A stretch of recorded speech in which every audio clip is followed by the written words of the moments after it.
Hi everyone, today we're here with our guest, Prof. Neil Sinhababu, for our first interview of the Redstone Journal. Now, Prof. today is a specialist in ethics and meta-ethics, and he'll be sharing a few things today, hopefully, on his life in the US, how he has made his transition as an assistant professor and now an associate professor in the National University of Singapore, and his various adventures on the internet with his political work and associations. Prof, anytime you're ready, thank you for being on the podcast, being on the podcast. Could you give us a few, I guess, an introduction to what you do and why you're interested in philosophy? Yeah, thanks for having me here. So, the big question that got me excited about philosophy from the very beginning was figuring out what's really right and wrong. And I thought if we can figure out a good way to collect evidence about this kind of thing and figure out what counts as evidence, we could make progress here. And it'd be kind of like the sciences, where we have systematic ways of gathering evidence about our subject matter and we can use that to figure things out. Now, what counts as evidence and ethics and all that are difficult questions, but that's what you go to philosophy to try to find answers for. Um, there's sort of a personal side to how I got interested in this. Comes from growing up in North Carolina, which I did after my family moved there at age 8. We were in Kansas before. And there, well, that was a state then as now that's full of intense political disagreement, and in particular issues around gay marriage were very intensely controversial over there, or gay rights generally. I mean, marriage wasn't actually at that point even a live issue. I realized there were people in that state who thought uh, horrible things should be done to gay people just because they're gay. The senator who won re-election twice when I was there, Jesse Helms, believed that it was probably a good thing that AIDS had been sent by God to get rid of these awful people. I mean, it was just monstrous. This guy was a segregationist from the 1960s. He was just in favor of all the most terrible stuff, of the American South. And they voted for this guy, in two heartbreaking reelection campaigns over a very public spirited, Black architect named Harvey Gantt, who really did want to help people. And so seeing this, I was just seeing how wrong people could be about moral questions. And that's the kind of thing that sort of spurs you to try to figure out, how you can get things right and to examine your own views. Make sure, how do I know that I'm not one of the wrong ones too? Really trying to figure that out has been a big sort of thing pushing me forward into philosophy. That's very cool, Prof. And when I was looking through your body of work and whatever you've done, that that this question about ethics and moral motivation that really comes out as a I think a very big theme in at least in your work. I'm not sure. Is it something you carry into your own life, or Oh, are both of them synonymous? They kind of they're intertwined in a way. very well connected, yeah. So the interest in what's right and wrong should be used once you make progress in that area to do more right things and avoid doing wrong things. And one of the nice things about being a utilitarian, the kind of moral philosophy I accept, which is about creating as much pleasure as you can for everybody, is that it sort of sends you into the world on heroic quests to create more pleasure for all or alleviate pain for many people. So, donating money to cost effective charities, getting involved in politics so that you can organize societies in ways that are better for people. All of that's just sort of flowing naturally from my philosophical interests. Would you say that this is in a way the role of the philosopher today, whereby it's not simply the theory, but it's also in the it's in the praxis? Yeah, I think that's definitely true. It kind of was true for, I mean, a lot of time. Uh, and some people do this useful stuff in ethics, but one of the things that I'm sort of fond of observing when we look back at history is that Isaac Newton thought of himself as they called them back then, a natural philosopher. Science, as we call it now, is a term that only came up in the 1830s or so. with its sort of contemporary meaning. Back centuries before, if you were interested in figuring out how to explain things in the natural world, you'd call yourself a natural philosopher. As late as 1800, John Dalton, in the book that proposes the atomic theory for chemistry, the book is called A New System of Chemical Philosophy. Chemical philosophy? I mean, the chemistry department doesn't call itself the chemical philosophy department these days, but that's what it was. And so I think philosophy should be understood as deeply engaged in the world in that way, whether it's trying to make a new science so we can understand things, or trying to figure out what's right or wrong in ethics. And the sort of interest in sort of evidence gathering procedures in ethics brings the two things together. Very cool. So I guess you're very interested in history. I was looking at it, and it seems like at least two philosophers you have kind of honed in on is Nietzsche and Hume. Could you give me a bit more background about how you got interested in them? Because you've written one book, you've edited one book on Nietzsche, and you've written a book as recently as 2017 on human nature, how desire explains actions, thoughts, and feeling. Could you give me a bit of background to that, please? Happy to do so. Yeah. So Nietzsche was with me from the beginning. Back in high school, as sort of an angsty high school kid, I was sitting there reading Nietzsche with a couple of my high school friends, and we found it really interesting. Nietzsche's Thus Spoke Zarathustra is still one of my favorite books today. And really, the kinds of questions that Nietzsche was grappling with were very significant to me as a high school student there in the charged political environment of North Carolina. Nietzsche thinks that God doesn't exist, and that morality doesn't exist either in any objective sense. There are no objective moral facts. And I didn't want that to be true. I wanted the moral facts to be arranged in the world in a way that agreed with my views about what was right and wrong, as we all do. But I looked at the sort of challenges Nietzsche was presenting, and I thought, well, how can I be sure that I'm right about things here and I'm not wrong like my opponents? Or maybe, as Nietzsche thinks, there's just no moral facts and there's just all of us struggling with each other, and that's it. So he was really sort of inspiring to me as sort of a figure who would lay out sort of the starkest and most dangerous conclusion you could come to. There's just no good and evil, and he seems to have embraced that and tried to figure out what to do in that kind of environment. Now, I didn't end up going all the way his way. I do think that there are objective facts about what's right and wrong. As the transition to Hume, that came up. It's kind of interesting. I was writing my undergraduate thesis at Harvard, defending what I saw as Nietzsche's view about moral motivation, how people are motivated to do the right thing, or what they see as the right thing. And there I was sort of attacking my teachers because Christine Korsgaard, one of the great Kantian philosophers of our time, was teaching at Harvard. I actually took a class with her, and her students were my teaching assistants. And I was just constantly full of fighting all the way, disagreeing with every bit of it because of what Nietzsche taught me about how you can explain everything that the Kantians are talking about more elegantly in terms of passion and desire, driving human action, thought, and feeling, as the subtitle of my book goes. Now, I learned later on, this has been sort of a discovery for me. In graduate school, I started reading Hume, and Hume is actually the one with whom this theory is more associated. His remark that reason is just the slave of the passions is something that is very well known throughout philosophy. It turns out, I only realized this, in the last few years, Nietzsche got to those views, oddly enough, via Hume. He didn't actually read the relevant books by Hume, but he read Schopenhauer, who knew Hume very well and actually suggested translating Hume into German.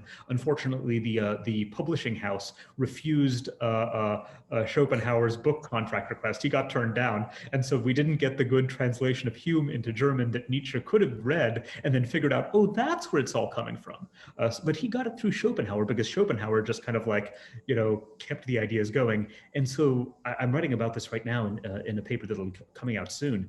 Yeah, there's this amazing continuity between these thinkers where Nietzsche doesn't realize that he's basically, defending all the Humean positions against Kant. And those are the positions that I was defending against my teachers, Christine Korsgaard and Tim Scanlon at Harvard, in my undergraduate work, in my dissertation, in Humean nature eventually, and in the sort of papers that paid the bills, throughout the early part of my career and got me tenure here at NUS. So yeah, that's been sort of the story of Nietzsche and Hume that has helped me develop my career. Yeah, there's such a great, I think, dialogue throughout the history of philosophy, and to an extent, it's a bit tragic to see Nietzsche being associated with movements such as nihilism, when actually he was trying to find, in a way, an antidote to nihilistic thought. Prof, to take a detour from that line, I'd like to ask you about your experience in the States, because you have been a Murphy Fellow at Tulane in New Orleans, Louisiana. You've been a visiting graduate student in Michigan, which is, I hope you've seen the Great Lakes over there. And you were you had your undergraduate in Harvard, Massachusetts, and a PhD in Texas, Austin. What has been your experience, traveling these different states, studying there, meeting different people? And I think it's interesting, not just for, well, perhaps it's not so interesting for Americans, but for the rest of the world, being able to travel through to so many places in one country, when the country is so big. Could you give us a bit of insight into what that's like and how it's affected you? Yeah, it's pretty interesting. I guess since my travels through America have been sort of academia centric, because it was all for graduate education or later on to give talks and get a research fellowship somewhere. The sort of phenomenon of you have these college towns where these are my favorite places in America. Basically, you have Austin, Texas was really, I think, it's sort of the biggest and best one of these. So Texas, especially back then when I was there in the first decade of this century, um, very conservative state. Austin, Texas, as the place with the big liberal arts university, was the place that all the feminists and vegans and gay people and hippies would all go to, because their small town was not, not even a safe place to live in some places for gay people. And for other people, you just want to be in a place where people will accept you as you are and let you do the things you do. And Austin was a very welcoming environment for people like that. And so I've really liked sort of college towns and conservative states. That's sort of a place where I feel I sort of understand what's going on, and everything sort of makes sense. And the rest of America, I mean, I can travel through it, and there's lots of good things to do here and there, and I can live in it just fine in the way I do. But yeah, it's kind of Ann Arbor in Michigan is like that. Chapel Hill in North Carolina, where my brother went to his undergraduate degree, is like that. So there's just kind of that's the sort of contrast I've seen. New Orleans is kind of an amazing anomaly in every possible way. It's just a town of, it's an amazing place because I think the local African American population maintains a very kind of like friendly neighborhood environment. I mean, there's sort of a just general, where you'll be walking down the street and a stranger will pass you by and just say hello. And as someone you've never seen before, and you say hi back, and that's just how people are there. So that's kind of a small town thing. You don't see that in big cities as much, but they just maintain this friendliness that then, every visitor then learns the ways of the town and gets into the friendliness. And then, you're standing at some bar, in line behind people who've just come to town for the weekend from like New York or something. And you suddenly start being a New Orleans person and just chatting up people standing, in line with you at the bar. And sometimes they were really surprised because they're like, why is this stranger talking to me? That's just New Orleans, So I really like that city, and I hope it survives because there's just, hurricanes, every kind of chaos thrown at it. Politically, it's the smart girl I was dating there used to tell me, Neil, don't think of this place as the most corrupt city in America. Think of it as the least corrupt city in the Caribbean. And, the kind of developing country stuff, that goes on down there. Well, yeah, that's kind of New Orleans. But, yeah. Well, Prof, to move on to that, to go on to that point, about girls you've dated, you, you know, you know the paper I'm talking about, Possible Girls, which you wrote in 2008.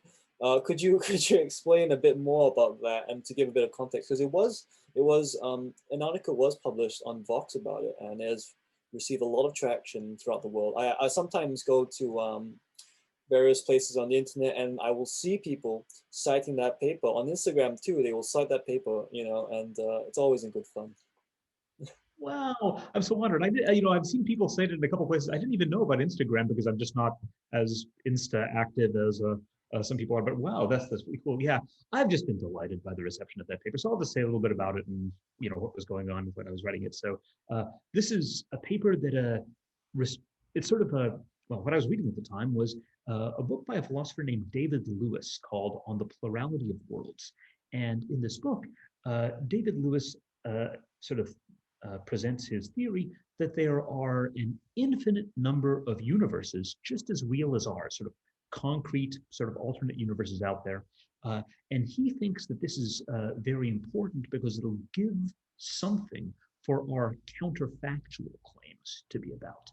So if you say something like, if there were no gravity, would there be a solar system? Lewis says, well, here's what makes a certain answer to that question the right answer. So I think if there were no gravity, there wouldn't be a solar system because everything would fly apart rather than orbiting properly, and the stars and planets wouldn't even hold together. So so Lewis thinks there needs to be something we're describing for there to be a right answer. And he says, well, there is another universe, where there isn't gravity, and in the universe most like ours, but with no gravity, there's no solar system. Everything just flies apart. Um, so he thinks we need all these alternate universes for the purpose of having something that our counterfactual claims will be about, because it's really hard to figure out what they're about if you have just the actual world. I mean, what kind of thing is it about? What makes it true? Well, okay, so you have this alternate universe theory, but the place I jumped in, because I was 23 years old at the time and very lonely. I was sort of staying with my mom and my sister and my dad during the summer in a place where I didn't know anybody, and I was 23 and lonely. And so it occurred to me that if Lewis's theory was true and there were all these sort of alternate universes, well, there might be lonely women in some of these universes who believed the theory of alternate universes. And we're thinking about a guy like me. Actually, we're thinking about me. And so across our universes, we could have a certain kind of romantic relationship where we're both thinking about each other and feeling certain emotions towards each other. And the thing was, in my situation back then, I didn't think anyone felt that way about me, but it really meant a lot to me that if Lewis's theory was true, somebody did.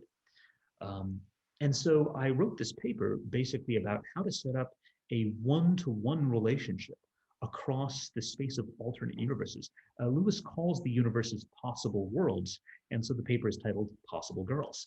And it's just about how a boy like me, in my universe, can get into a relationship across, this amazing distance of not even space and time, but, possibility. And there's all kinds of tricks for setting it up as a one-to-one relationship, because the trouble is, since there is an infinity of universes, there is an infinity of guys like me. And how do I get it so that she's interested in me specifically and not one of the other guys? So the trick that I needed, and the space of possibility allows for this, is for her to be extraordinarily long-lived, perhaps immortal, singing out a particle by particle description of a universe that picks out this universe uniquely. That's basically the trick. And since any possibility you can imagine basically is going to be a real alternate universe in Lewis's system, I can basically use all those resources of the alternate universes to set up a one-to-one romantic relationship. And that's what the paper's about. And I think it's been of interest and perhaps help to some lonely people in the world like myself at 23. And it means a lot to me 17 years later that, it still is something that touches people's hearts. Well, thank you for explaining that, Prof. Hopefully you're not so lonely anymore. Hopefully the situation's improved. Even with, COVID-19 happening and the chaos in the world. Would you say to that, just a little note, that, you know, in philosophy, sometimes you need to have a bit of there needs to be a bit of spice. There needs to be a bit of of fun into it to draw more attention into the field and to get, I suppose, some attention to yourself. Well, I guess it can be that way. Uh, Sometimes, I mean, there are times when I write things, being, thinking, oh, this will be a bit splashy. But that paper, it's kind of funny. I just kind of wrote that literally for her. Yeah, it was just like I was so lonely at that time that I really kind of started to, yeah, sort of. I mean, this is me incredibly lonely at that age, and yeah, and there's other things that you know one does think about, how this will be received and how splashy it might be. And one also tries to write in ways that'll sort of make the point in a clear, engaging way. But to a certain extent beyond that, it's sort of art. You just feel like this is really the right way to put this. And something I've learned from my colleagues here, because we've hired a lot of smart junior people lately, is when I'm getting a little bit carried away with my art, and when really I just need to fit things into the ordinary professional way people are, talking, how I should sort of avoid a certain side issue sometimes that will just confuse things a bit much, and just, because these young folks we've hired are really good at sort of writing focused papers that are just make the point really well to the broader philosophical community. But I think there's a kind of flair that just comes out naturally in my writing because it's in my emotions, and that just comes out, and that makes, I think, some of my writing interesting to people outside the discipline in a certain I think that might be Nietzsche speaking to you from beyond the grave. Yeah, you way. could have used an editor, but then, but we would have lost a lot of great prose in that too. Would you? So I'm guessing because of that, you don't have so much of a anxiety of influence as Harold Bloom would put it.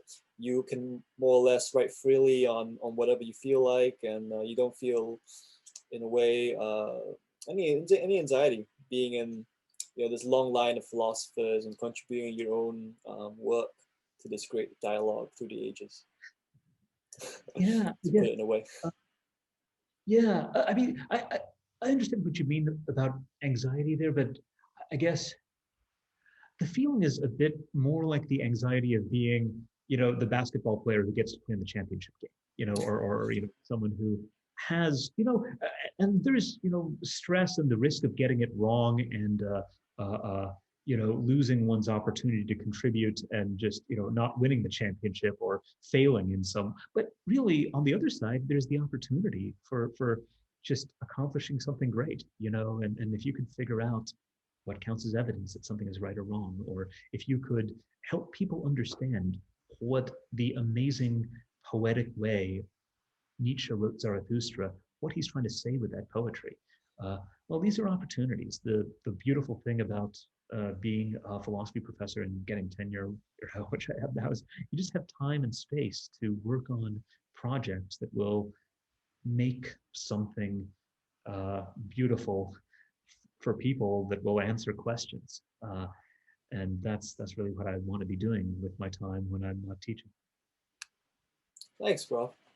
So, going on to the topic of writing, you have written a blog from 2004 to 2015, The Ethical Werewolf, and you've also written for various publications such as News and Donkey-licious, and you've made various websites such as Wolf versus Car, um, and Vote Seeing in 2012.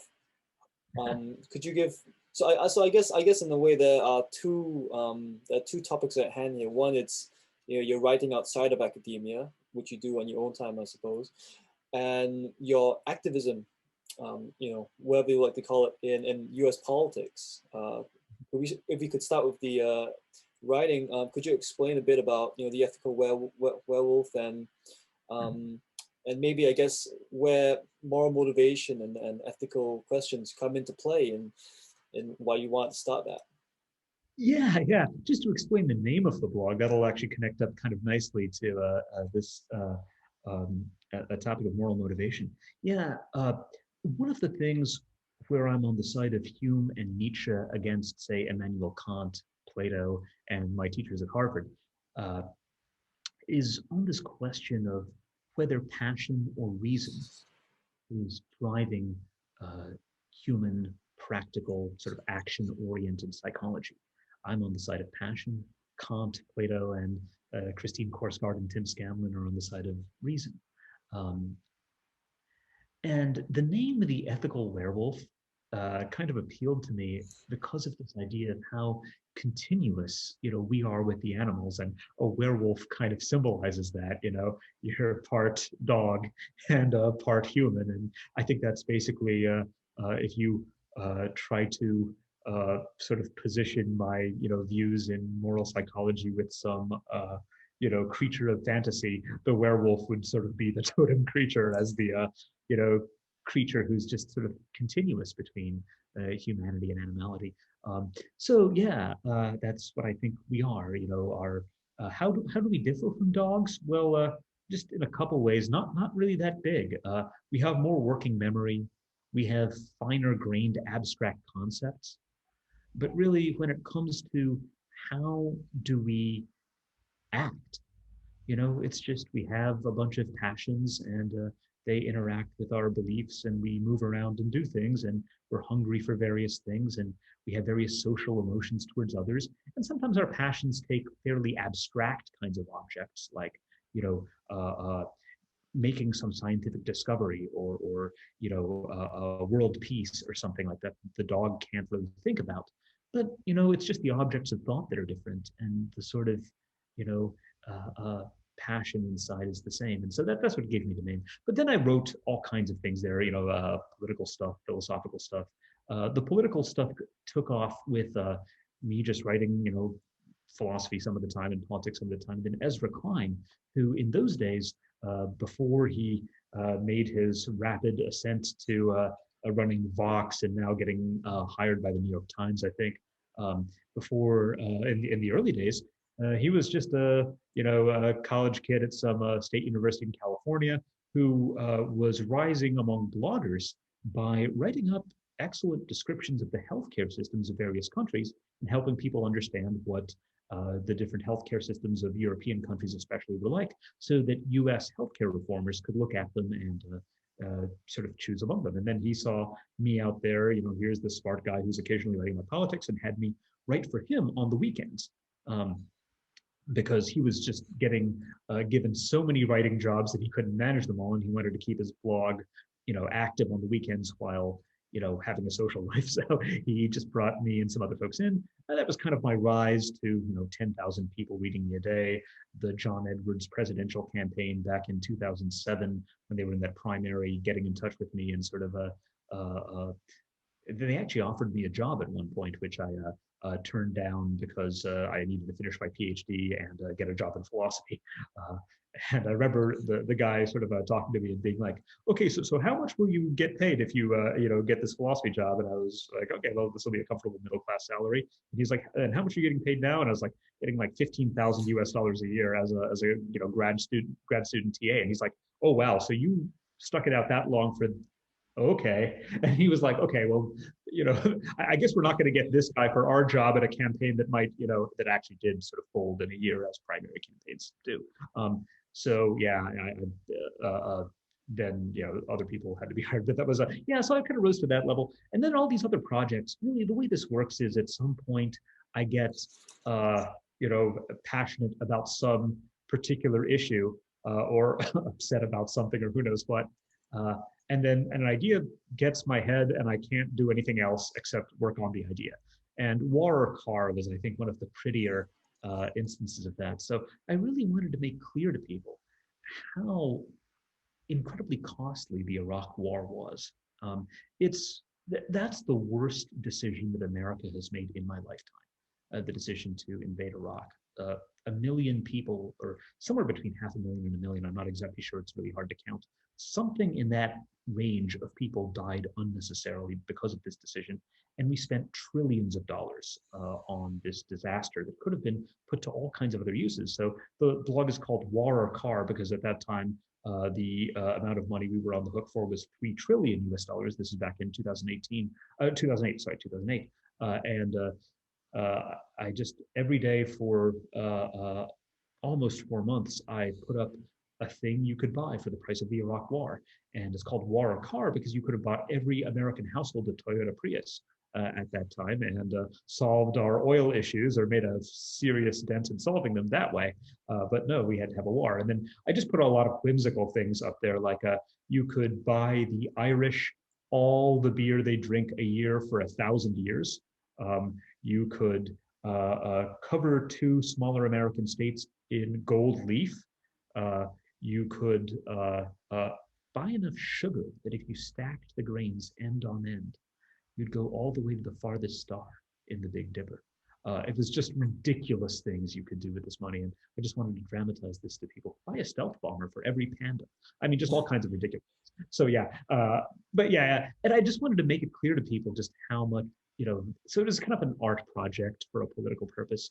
And the best posts kind of had that mix of just kind of like whimsy and at the same time this utter horror that we spent all that money on getting around 1 million people killed. So yeah, that's just I guess that's the kind of art I want to be able to do. I'd like to explain that, Prof. So with War or Car, and that must have been a very early internet website. How did you get into designing the website at the time? Because nowadays it's so easy. There's so many resources on websites like GitHub and so on. How did that start? It's kind of interesting. I'm just such an old timer. I don't even understand the new resources. I just built this on a blogger, blog platform, which is how I've always been blogging because I'm an old timer from from 15 years ago. I need to learn at some like my actual professional website needs to be overhauled, at some point in the new way because I'm just doing things in the clunkiest old ways that an old guy would. But yeah, the internet back then, back in was it like 1999, I built my first website back in those early, just go in by hand and do the HTML ways. And that's sort of how I, have operated on the internet ever since. I don't know anything about what the kids are doing these days. And at the time, I would assume that, with such I think, a fledgling internet community, there would be some philosophical discussion. Could you give some insight into what online philosophical discussions were like in the late 90s, early 2000s? Oh, wow. Yeah. I mean, things were pretty minimal back then because it was just a couple early pioneers where putting up websites on things and just putting resources on the internet. Uh, and those things were just tremendously helpful to me because, it's sort of, uh, I guess, I grew up in the sort of pre-internet era for a long time, when we were playing 8-bit Nintendo games and all that. And it was only around the sort of early 90s that the internet appeared as a thing, that some people bought subscriptions to.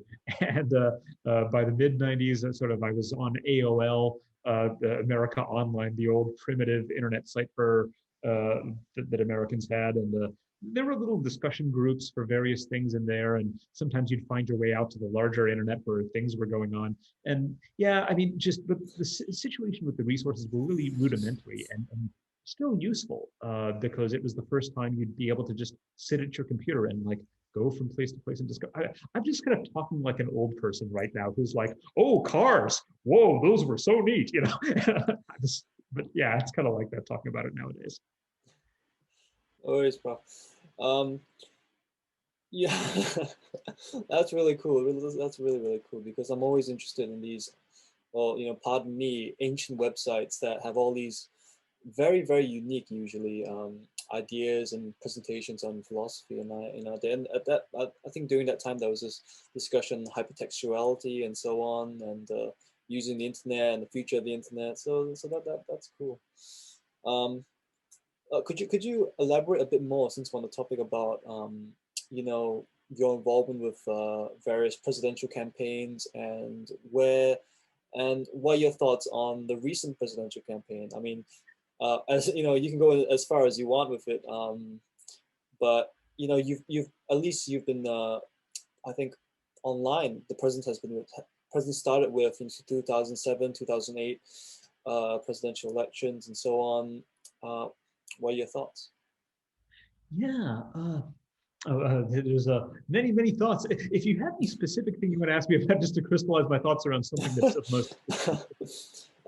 So so you're from some North Carolina. So um, you know, how has that, I think, shaped your experience in the U.S. and what your values are like? I mean, because you have gone to a lot of other states and you've seen similarities in your experience, I suppose, as as an immigrant. And how does that factor in? And because I know you're very, very passionate about U.S. politics. It's your home, and I guess rightly so.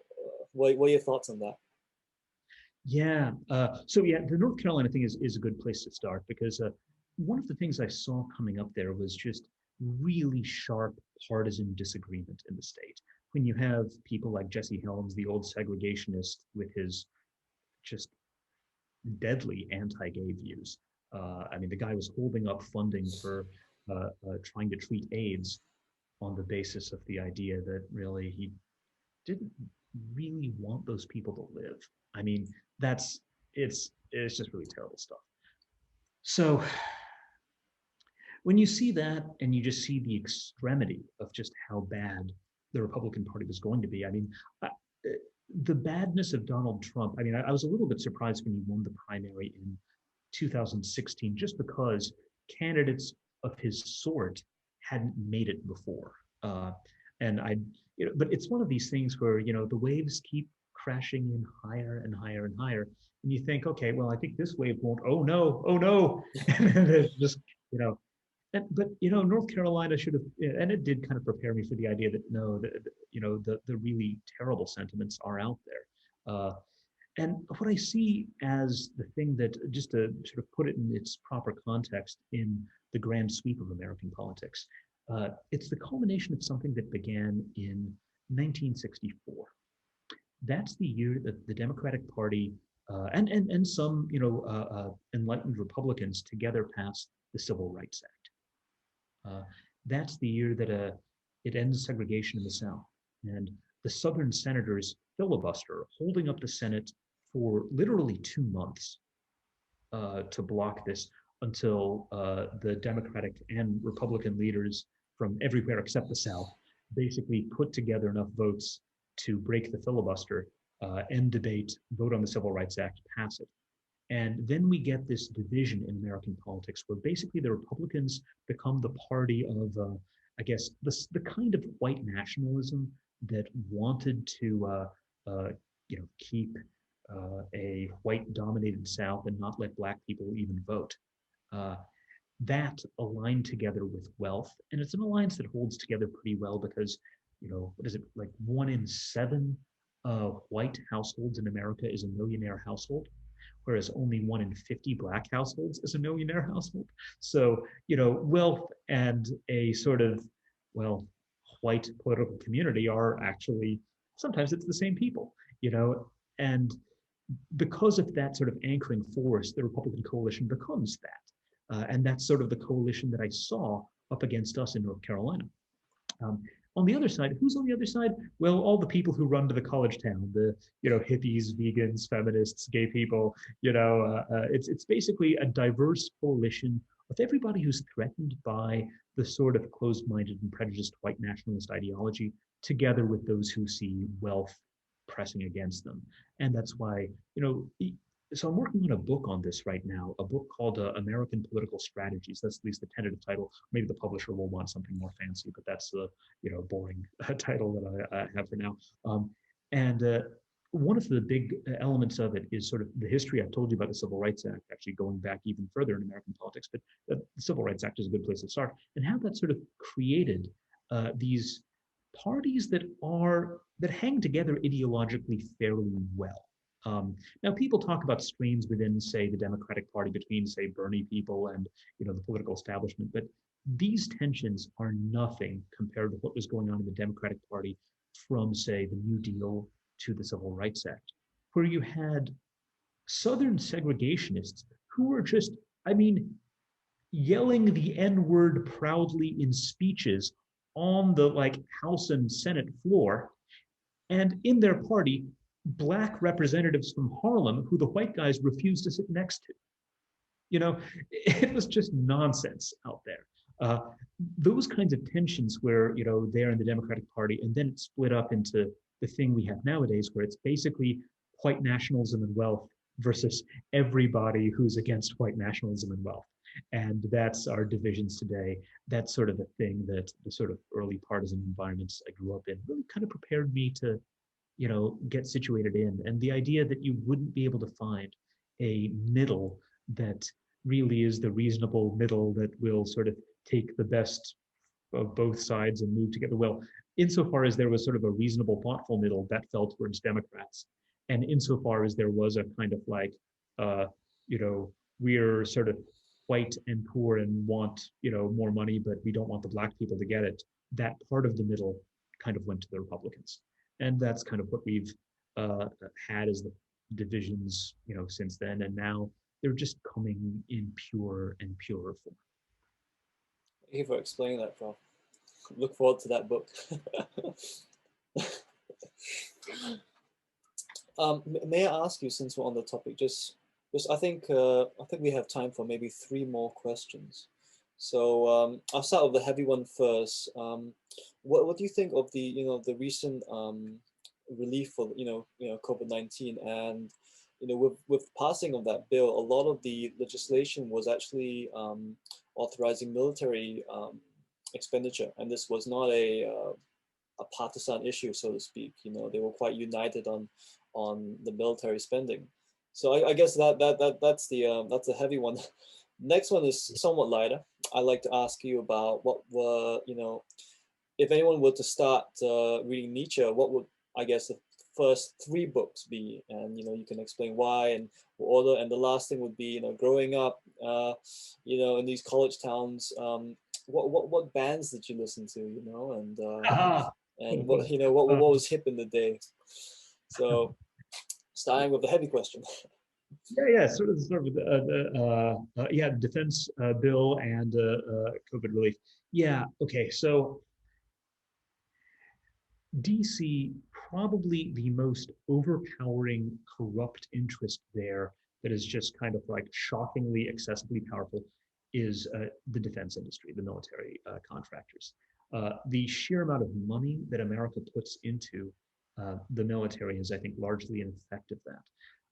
One of the things I'm starting to worry about that we might have gotten ourselves into is situations where the sort of military equipment industry is fomenting arms races between America and other countries, around the world, and say between American allies and opponents of America. The only person who wins the arms race is the arms dealer. Both sides end up just spending way too much money on things that are only useful for killing and don't actually create any peacetime benefits for their populations. So that's a tremendous problem.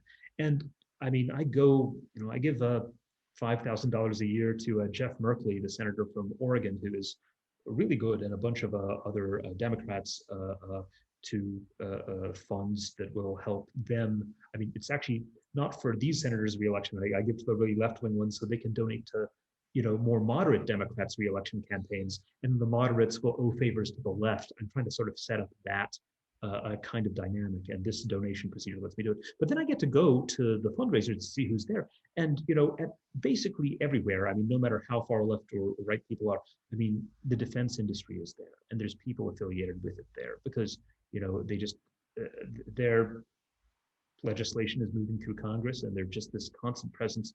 People in DC, especially. I mean, when you get out to Oregon and you're drinking wine there, you get a little bit less of that than you do back in the town where the business is done. But it's just amazing how much there is there, and this just creates a situation where defense has more influence in the Republican Party, definitely, but also non-trivial influence in the Democratic Party.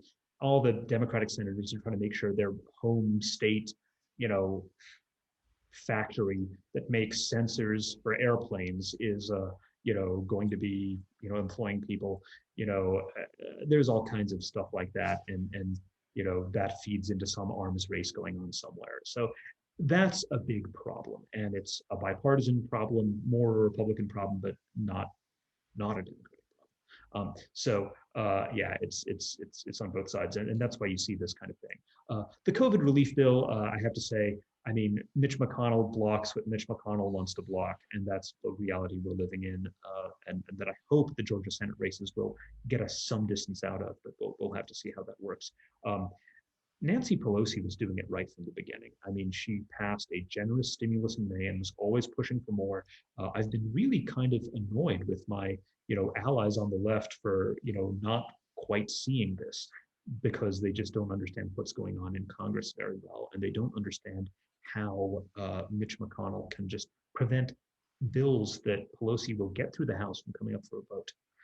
And they really need to understand that better, because otherwise they just, they underestimate how much Nancy Pelosi is on their side. That's basically the internal congressional politicking point to make. Thanks, Well. I wish we had more time to explore that, maybe in another episode. But so I guess we'll move on to the lighter question and brighten the mood a bit. When you, I guess you grew up in the 80s and the 90s. That was your adolescent years before you went to university. And even in university, I guess, what was the hip thing at the time? What was everyone listening to? Because I know that college, rock was college radios were a big thing, especially in the 80s and 90s. Bands like the Pixies got a lot of airplay because they were being played on college radios. So I just like to get some insight into what your own experience of that time was. So I think my brother and sister would be much better for answering any of these related questions, because my brother was actually a college radio DJ in Chapel Hill, where he was going to college. But my college music was very different, because I just was wandering around one day at Harvard, and I heard this amazing music coming out of this room, and it was the Harvard Celtic Society. So Irish and Scottish folk songs were, what I got really into back in college. And then, my tastes are fundamentally sort of melodic, and sort of melodic indie rock is the natural direction that took me within the music of the time. So, got into the Yeah Yeah Yeahs, Belle and Sebastian, that kind of thing from the sort of early 2000s, and generally sort of light, melodic, sometimes singer-songwritery, but more kind of indie bandy kind of music. And my siblings are much more kind of like hardcore early 80s punk, from DC or whatever, and I just can't, I don't think I can even hear the bass properly. I don't have a good ear. Yeah, that stuff is just lost on me. I mean, everyone who's telling about the Minutemen, Double Nickels on the Dime, favorite old hardcore albums, just I don't even understand what this is. What is the point of this? But so yeah, I'm just a weird figure in this kind of thing. But yeah, that's mostly I listen to sort of things in the continuum between Irish and Scottish folk songs and melodic indie rock. There's eclectic other stuff. Boots Riley, The Coup, Marxist Bay Area hip hop is a thing that just needed to happen, and it is wonderful. But yeah, there's just a bunch of random things I'm into. So. Thanks, Prof. And to close the interview, I'd like to ask you if anyone would like to get into Nietzsche, or if you want to get into Hume, which 3 books of these philosophers should they start with, and why? Let's see. So Nietzsche. I'll give you 3 books, but they're books for 3 different people. Yeah. If you're just into something, if you're not really a philosopher, but you just want to read something artsy and crazy and awesome, my favorite book by Nietzsche is Thus Spoke Zarathustra.